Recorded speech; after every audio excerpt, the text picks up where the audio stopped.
Hello, good morning mga kamamshi. Malapit na pala afternoon.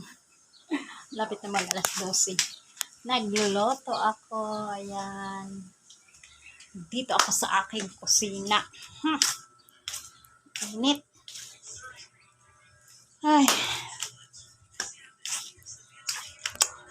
Ay, sarap ng patiposa.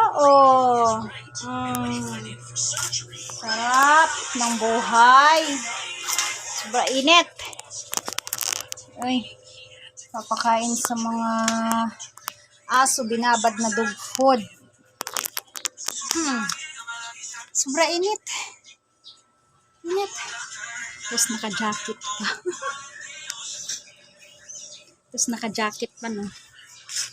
Init, kahit sa labas. Sa labas. Init. Titingnan ko ang aking niluto.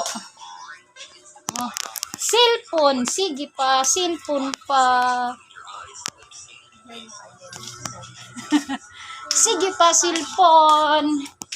Ay, magluluto ng ginataan na gulay. Ay, ang init ang kusina ko. Hindi pa tapos ang kusina. Magluluto. Gumawa ako ng yelo. Lambot pa. Tubig pa kamo. Kanina ko lang kasi yan umaga nilagay. Nagawa ko ng yelo kaya laging nauubos yung tubig. Ayan. Hindi pa ako tapos magluto. Hello.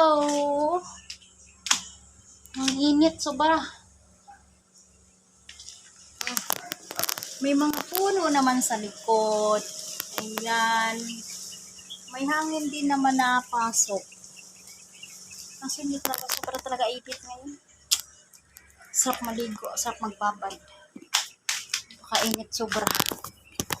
Ay! Kainit sobra. Pag na kasi, naka-jacket pa. Galing kasi ako sa labas. Nagdilig ng mga halaman. Ay medyo mainit na, masakit na sa balat. Hindi ko na hihahubad yung aking jacket. Nagdilig ako ng halaman. Kaya, nagmamadali magluto.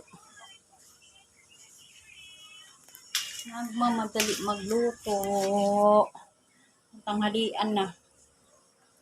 Nagutom na si ako. Nagutom na.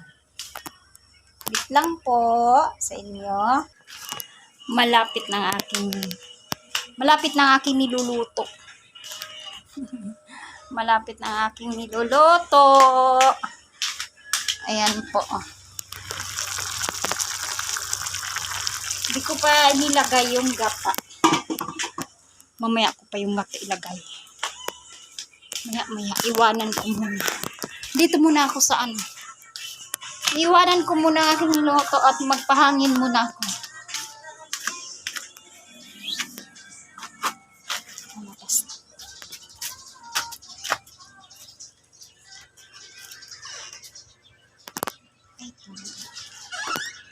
Tulog.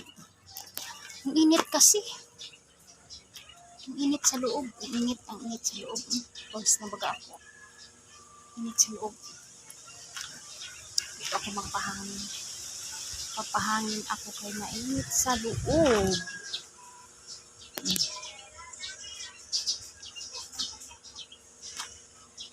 Ano yung mainit sa loob ng chinilas ko? Mainit sa loob. Ito muna ako. Dadalawin ko muna. Ilulunod ko na yung gata. Dinahandahan mo na yung ano. Ilulunod ko na yung gata. Ilulunod ko na ang aking gata. Baka malatang aking gulay. Hello, bye-bye.